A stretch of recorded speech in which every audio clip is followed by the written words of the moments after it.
টেন্সের 12 প্রকারের মধ্যে 12টি অংশের মধ্যে সবগুলো কি আমরা ব্যবহার করি না। আমরা হয়তো দুটি অংশ আমাদের খুব প্রয়োজন হয় না, যেমন future perfect, future perfect continuous. কিন্তু যে 10টি পার্ট রয়েছে তা দিয়ে আমরা কি করি? আমরা মুখস্থ করি। আমরা এটা মুখস্থ করে গ্রামার অ্যাপ্লাই করি, ন্যারেশন করি, ভয়েস করি, হয়তো শিখে সেটা অ্যাপ্লাই করি। কিন্তু আমরা কি অনেকে জানি এর ব্যবহারটা আমাদের দৈনন্দিন জীবনে কি পরিমাণ প্রভাব পড়ছে? আমরা শুধু শিখছি ব্যবহার করার জন্য, কোথায়? পরীক্ষায়। সো পরীক্ষায় ব্যবহার করার জন্য যারা ইংলিশ শিখি তারা আদতে কোনো ইংলিশ শিখতে পারি না।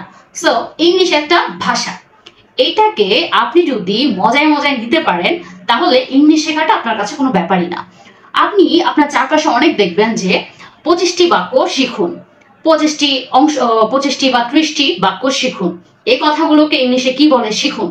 আপনি কত সেন্টেন্স ইংলিশে মুখস্থ করবেন ইংলিশে পারদর্শী হওয়ার জন্য? একটু কি ভেবে দেখেছেন? আসলে মুখস্থ একটা বিষয় থাকে, কিন্তু আপনি বেসিকলি আপনি যদি এটা ভাবেন যে আপনি যদি নিজে কিছু জিনিস আয়ত্ত করে ফেলতে পারেন, আপনার কাছে ইংলিশ বলাটা অনেক সহজ হয়ে গেলে আগে, তারপরে আপনি গিয়ে ইংলিশ মুখস্থ করবেন। কি মুখস্থ করবেন? আসলে দৈনন্দিন জীবনে ব্যবহারের জন্য আমাদের যে কথাগুলো দরকার সেগুলো আমরা টেন্সের যে 10টি অংশ রয়েছে সেটা থেকে পেয়ে যাই। ফিউচার পারফেক্ট টেন্স ছাড়া, ফিউচার পারফেক্ট কন্টিনিউয়াস ছাড়া আমরা 10টি অংশ থেকে কিন্তু অনেক কিছু পেয়ে যাচ্ছি দৈনন্দিন জীবনে কথা বলার জন্য, যেগুলো আমাদেরকে কোনো মুখস্থ করতেই হবে না। কিন্তু তাহলে কেন আমরা 30টি বাক্য, 25টি বাক্য, 10টি বাক্য মুখস্থ করবো? একটু কি ভেবে দেখেছেন? আগে শিখবো, আগে কিছু ব্যবহার করব, কিছু নিজে ক্রিয়েট করব, কোনো হেজিটেশন ছাড়া, চাপ ছাড়া কিছু তো নিজে আগে তৈরি করব, তারপরে মুখস্থ করব। কি মুখস্থ করার দরকার রয়েছে? বুঝলেই তো হলো। বোঝার সাথে সাথে কিছু জিনিস আমরা পরে মুখস্থ করবো, আগে বুঝবো, ব্যবহার করব। যেমন আমাদেরকে ভোকাবুলারিটা মুখস্থ করতে হয়, তাও খুব টিপস অ্যাপ্লাই করলে ভোকাবুলারিটা মনে রাখা সহজ। এবং আমরা আর কি মুখস্থ করতে পারি? যেমন কিছু এডিশনাল ওয়ার্ড আমরা মুখস্থ করতে পারি, যেমন আমরা কলোকেশনস, ফ্রেজাল ভার্বস, কলোকেশনস, এই টাইপসের জিনিসগুলো, ফ্রেজাল ভার্বস গুলো সেন্টেন্সে খুব ব্যবহার হয়, যেটা সেন্টেন্সের মানটাকে হাই করে। তারপর আবার আমরা কিছু ইউজ করতে পারি ফ্রেজাল ভার্বের সাথে আছে কলোকেশন রয়েছে কিছু, যেগুলো আমাদের সেন্টেন্সের মানকে আরো আপডেট করবে। খুব ইম্পর্টেন্ট এই বিষয়টা, সেন্টেন্সের মানটাকে আপনার হাই করার জন্য। কিন্তু যারা একদম শুরু থেকে ইংলিশে কথা বলবেন তাদের জন্য এই ভোকাবুলারি বা আপনার ওই ফ্রেজাল ভার্ব, কলোকেশনস, অনেক প্রিপোজিশনাল ফ্রেজ, এগুলো মুখস্থ করা ততটা জরুরি না। আপনি আগে বলায় অভ্যস্ত হন, হয়ে উঠুন, তারপরে গিয়ে আপনি আপনার বলার স্মার্টনেসের কথা ভাবেন। আগে তো বলুন, তারপরে আপনার ফ্লুয়েন্সির কথা আসবে। তো আগে বলার জন্য আপনার কি দরকার? আগে বলার জন্য আমাদের টেন্সের 12 অংশের মধ্যে 10টি অংশ দরকার। 10টি অংশের মধ্যে যদি আমরা প্রত্যেকটা পার্ট নিয়ে যদি আমরা একটু অ্যানালাইসিস করি যে এই প্রত্যেকটা পার্টে আমাদের প্রতিদিন কি ব্যবহার করি।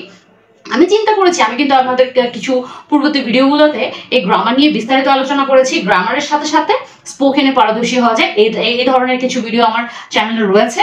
তার সাথে রয়েছে, এখন আমি চিন্তা করেছি এগুলাকে আলাদা করে যদি আমি হাইলাইট করি, 10টি প্রকারকে যদি আমি হাইলাইট করি as a part of spoken. কিভাবে?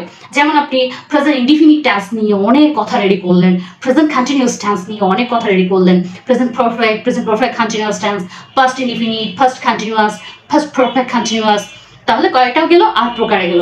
Future indefinite, future continuous tense, তাহলে 10 প্রকারের। যেমন প্রেজেন্ট ইনডিফিনিট নিয়ে সেন্টেন্সটা আপনি খুব সহজে যদি একটু মনে রাখার চেষ্টা করেন, একটা সাধারণ স্ট্রাকচার, সাবজেক্ট ইউজ করবেন। সাবজেক্ট বলতে যেটা প্রথমে শুরু হয় I, we, you, he, she, they, যে কোনো বিষয়ের সাবজেক্ট হতে পারে, কিন্তু তার সাথে সিম্পলি ভার্বটা প্রেজেন্ট ফর্মে বসবে, অবজেক্ট বসবে। যারা এটাও বুঝবো না, দরকার নেই, আমরা সহজে ইউজ করি যে আমি বলি, আমি কথা বলি, আমি স্কুলে যাই, আমি কলেজে যাই, আমি লিখি, আমি পড়ি, আমি গল্পের বই পড়ি, আমি গল্প করি। সাধারণত একটু মনে রাখবো যে করা হওয়া, যাওয়া, খাওয়া, যে সেন্টেন্সে হয় অ, এ, ব বিন্দু র, ড বিন্দু র, এই সাংকেতিক কথাগুলো আপনার আসবেই। যেমন আপনি এই সাংকেতিক অংশ ছাড়া প্রেজেন্ট ইনডিফিনিট আপনি কথা বলতে পারবেন না।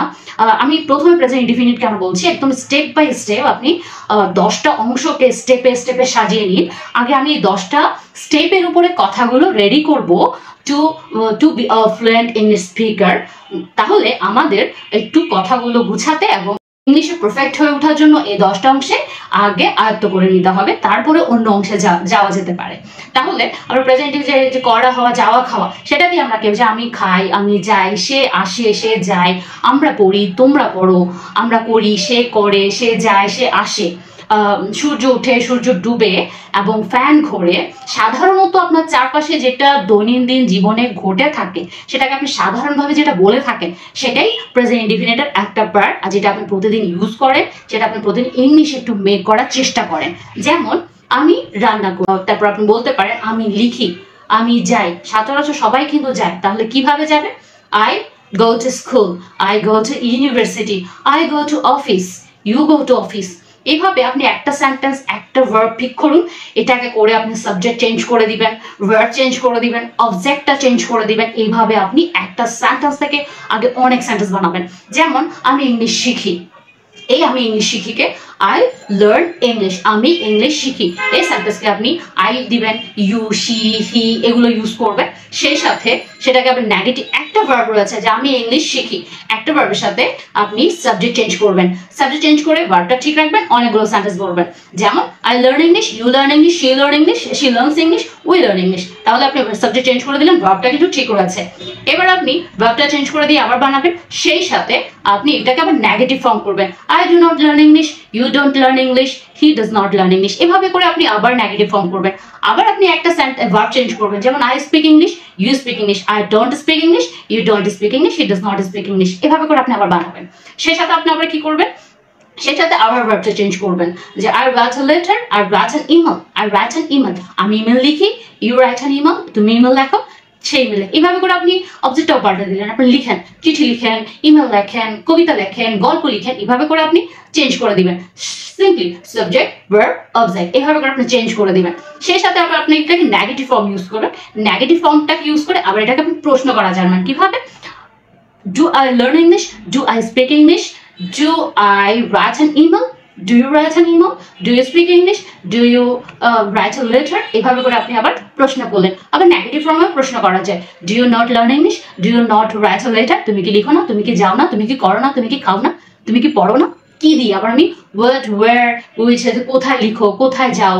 আমি আবার একই সেন্টেন্সের সাথে what, where, how এগুলো ইউজ করে আরো সেন্টেন্স বানাতে পারি। তাহলে একটু ভাবেন, আপনি প্রেজেন্ট ইনডিফিনিটকে চুজ করলেন যে আমি এক সপ্তাহ প্রেজেন্ট ইনডিফিনিট নিয়ে থাকবো। আপনি ট্রাস্ট করুন যে আপনি 10টা অংশ নিয়ে যদি আপনি 1টি মাস বা 2টি মাস কাটান, আপনি স্পোকেনের একটা অংশ পুরো ঝালাই করে ফেললেন। এবং এটা নিয়ে আপনি যখন আপনি একটা পোর্শন বলবেন বা প্র্যাকটিস করবেন ডেইলি, যে আপনি একটা সেন্টেন্সকে পিক করবেন, সেই সেন্টেন্স আপনি ভার্ব চেঞ্জ করবেন, আপনি সাবজেক্ট চেঞ্জ করবেন, অবজেক্ট চেঞ্জ করবেন, আবার এটাকে নেগেটিভ করবেন, আবার নেগেটিভ থেকে নেগেটিভ ইন্টারোগেটিভ করবেন। সেই সাথে আপনি এগুলোর আগে ডব্লিউএস কোয়েশ্চেন ইউজ করবেন, সেগুলোর সাথে আবার নেগেটিভ ইউজ করবেন, আবার ইন্টারোগেটিভ করবেন। আশা করি আপনি বুঝতে পেরেছেন একটা ফর্মে। এভাবে করে 10টা ফর্মেটে আপনি 10 ভাবে না অনেক সেন্টেন্স, শুধু 25টা বাক্য আপনাকে মুখস্থ করতে হবে স্পোকেনে পারদর্শী হওয়ার জন্য, বা 50টি বাক্য মুখস্থ করতে হবে স্পোকেনে পারদর্শী হওয়ার জন্য। সেটা থেকে বেরিয়ে এসে নিজে নিজে ক্রিয়েট করুন। একটু ট্রিক্সটা মাথায় রেখে অনেকগুলো প্র্যাকটিস করার চেষ্টা করুন। মুখস্থ করার চেয়ে নিজের মাথা থেকে আসলে সেটা মনে থাকবে এবং ফ্লুয়েন্টলি আপনার মুখ থেকে বের হবে, জড়তা কাটবে, যেহেতু আপনি নিজে ক্রিয়েট করতে পারেন, স্মার্টলি সেটা বলতে চেষ্টা করেন।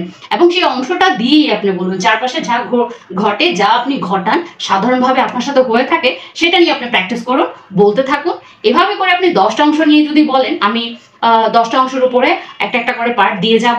এটা আমি বললাম যে 10টা অংশ থেকে আমরা অনেকটা পারদর্শী হব। আমরা গ্রামাটিক্যাল যে পার্ট যারা শিখতে চাচ্ছি তারা গ্রামারের ভিডিওগুলো দেখবেন, সেই সাথে স্পোকেনের ট্রিক্সগুলো দেওয়া রয়েছে।